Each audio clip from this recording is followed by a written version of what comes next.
Hi, I'm Matthew Van Gessel, and welcome to my slide presentation on Facebook.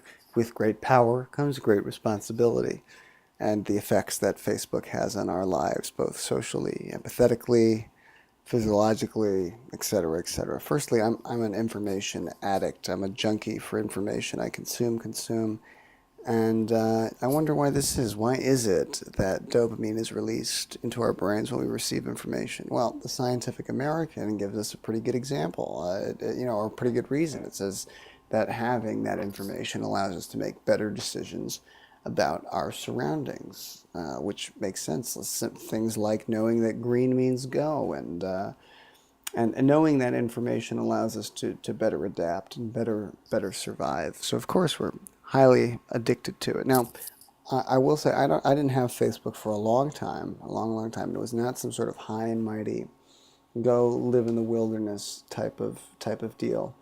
Uh, for me, it was more about just sort of social anxiety that I have, and so finally I did get Facebook on the 1st of January 2015, and I've had it ever since. And for this project, and my life has changed a lot since getting it. And so for this project, I decided to get off for a week. Tell you what happens. So, the language of Facebook. Drum roll. Now, phonetics, the study of experimental phonetics. As you can see here, we've got a phonetic chart. Is looking at phonetics in ways that are outside of just purely language. So the spatial relationship of phonetics and sound, why we process certain things differently than others, our emotional relationship to sound. What's fascinating about this, and what the finding is that we don't need to hear an entire sentence to get the gist of it. Pretty much, you only need to hear a little bit. Like, clearly, this woman, she's heard enough from this guy. She knows what he's going to say. Well, interestingly, the New York Times published this article that talked about the use of emojis, in particular in Japan, where they've got like codes with these emojis that I personally haven't seen reflected in American society. Like, for instance, this fork and knife, the question mark, and the smiley face is an invitation to dinner. How quaint is that? But it's like it doesn't have the phonetic quality of language that we're used to. We can't sound things out. So how does this affect the way that we communicate through Facebook and through social media?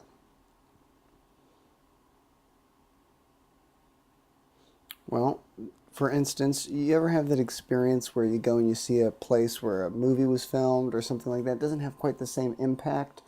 It's largely due to that thing was framed in a certain way, and the lens that you see it through is very specific.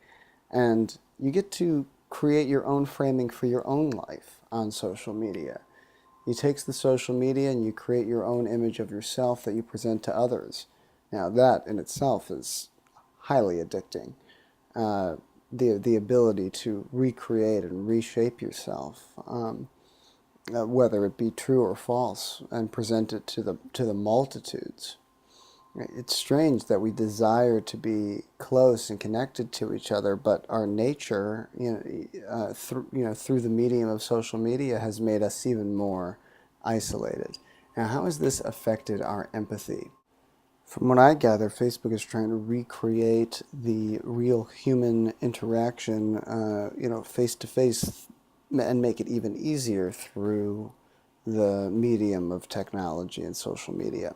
And the thing is that there's all these corporate conglomerates that, smaller businesses that are owned by larger and larger ones that keep a very streamlined control of things. Now, to me, this is somewhat like brainwashing. Like, we can see Alex here in A Clockwork Orange getting his eyes peeled up. It's brainwashing to me, and it compartmentalizes you. Oh, you're Pepsi. Oh, you're Coke. You're one or the other, product-wise, and then also socially. Now, this Huffington Post article that I talk about in my final project says that, well, you wouldn't click on content doesn't resonate with you. Like, this gentleman clearly excited about some content that he found. Odd to me, if we're thinking in the realm of technology as an extension of ourselves, or something that we are, placing intelligence onto, we're trying to make machines more human-like, but maybe we ourselves are becoming more like machines. because we get grouped into these categories the same way that we group elements and we group, things like that. And these create conflict, an us against them kind of scenario.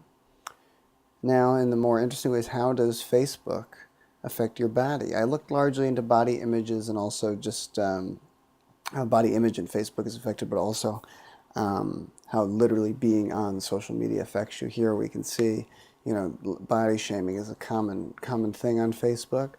And also in looking at other people's photos, you feel down about yourself if they look really good. So when I wasn't on it for a week, I did find myself having greater confidence in myself because I wasn't comparing myself to others quite as much. And was able to focus more on myself. But the thing is it the media, or is that something that that's my own human nature? And is the media just something that is bringing out this element of my nature?